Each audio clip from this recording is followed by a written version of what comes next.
What is an animated motion picture?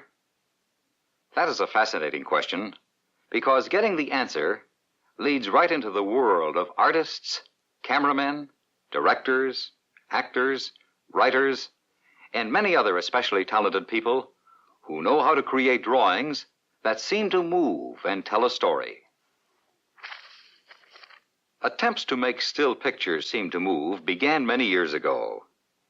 The earliest we know about is a drawing of a wild hog done on a cave wall in Spain 30,000 years ago. Using his imagination in an unusual way, the artist tried to show that the pig was running by drawing it with 8 legs. Many years later, the Greeks showed the stages of action of foot races on their vases. And the Japanese of long ago painted pictures on scrolls, which told a story when the scroll was unrolled. But the typical cartoon film, which most of us see either on television or at the movies, came into being when the motion picture projector was invented.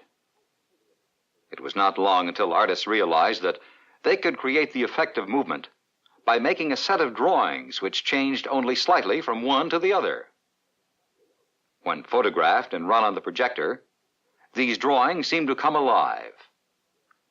After several experiments, the animated film was born. The first animated films began around the 1900s. In 1906, J. Stuart Blackton made a short film entitled Humorous Phases of Funny Faces, in which faces drawn on a blackboard changed expressions. 2 years later, a Frenchman named Émile Cole made a 2-minute film using 2,000 drawings. It was called Phantasmagoria. The public went wild about these animated films. In 1923, another pioneer in the art of animated films, Walt Disney, opened a cartoon studio in Hollywood. His achievements over the years were many and great. He was the first to add voices, sound effects, and music to cartoon films. Through his efforts, he showed that cartoons didn't have to stay simple. By 1937, he was creating beautiful, full-length animated motion pictures. How is an animated film made? There are many complicated steps. They involve artists and technicians with different talents and skills. Working together, they may spend months or even years to make a 90-minute film. This is because an hour and a half of cartoons contains about 200,000 separate pictures. Each one must be designed, drawn, inked, painted, and photographed. It isn't surprising that a few animated films have taken between 4 and 5 years to complete and have cost millions of dollars. The first step in making an animated film is to create the story and decide on characters. The important parts of the story are then drawn on small pieces of paper and pinned to a large board called a storyboard. Its purpose is to show the whole story, the characters, and the action before any complete drawings are made. When this is done, some artists start designing the characters' clothes. Other artists design the backgrounds that will be used in each scene.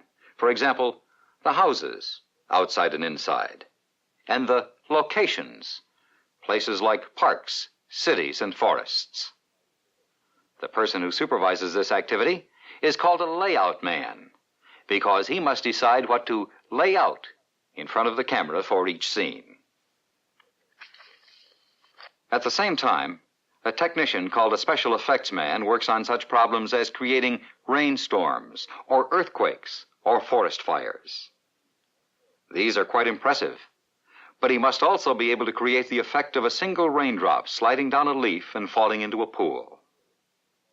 Such scenes in animation are usually taken for granted, but they take great skill and imagination to accomplish. When it seems that all the planning is finished, live actors are brought in to record the voices of the characters. At this point, the talking part of the film is done.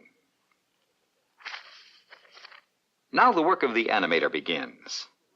This is a very difficult task, because he must decide just how each character moves and how each one reacts in every situation in the film. Giraffes do not move or react like mice, for example. So he must be able to draw a series of pictures which will achieve the desired effect.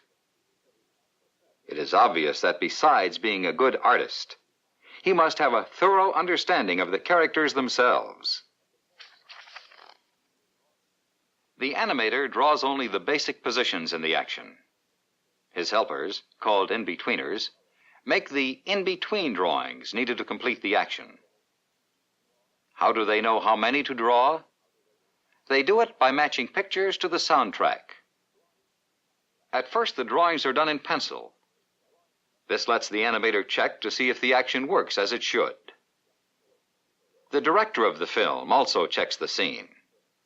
Between them, they decide on changes, and the animator makes the needed corrections. When all the action has been approved, the animation artists have their assistants make the final drawings. Each drawing is made on a transparent sheet of material called a cell, using either ink or a Xerox process and paints. The completed cells, with the backgrounds, are then sent to the camera department to be photographed. The way in which animated films are photographed is very unusual. First, the background art is placed on a long, flat table and secured in place. Then, a cell is placed on top in its proper position. A camera, mounted above the table, is used to take a picture of the cell. This process is repeated for each drawing. Later, when these separate pictures are projected on the screen, it will seem that the characters really move. After the photography has been completed and the pictures have been matched with the voice track, the composer and the sound effects men start their work. The composer studies the picture and decides what kind of music should be used in the film. After he has composed all the music, he conducts the orchestra in a recording studio while the picture is shown on a screen. This way, he can make sure that the music fits the picture exactly. Now it is the turn of the sound effects men.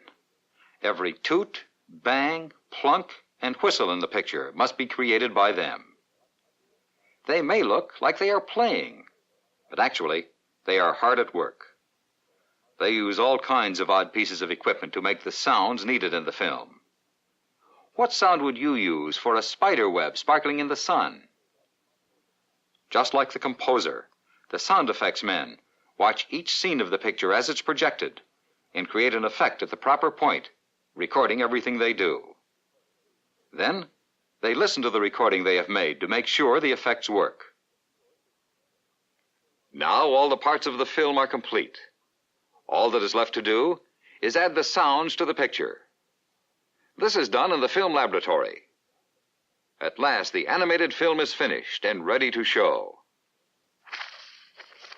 What about cartoons in the future? That can only be guessed.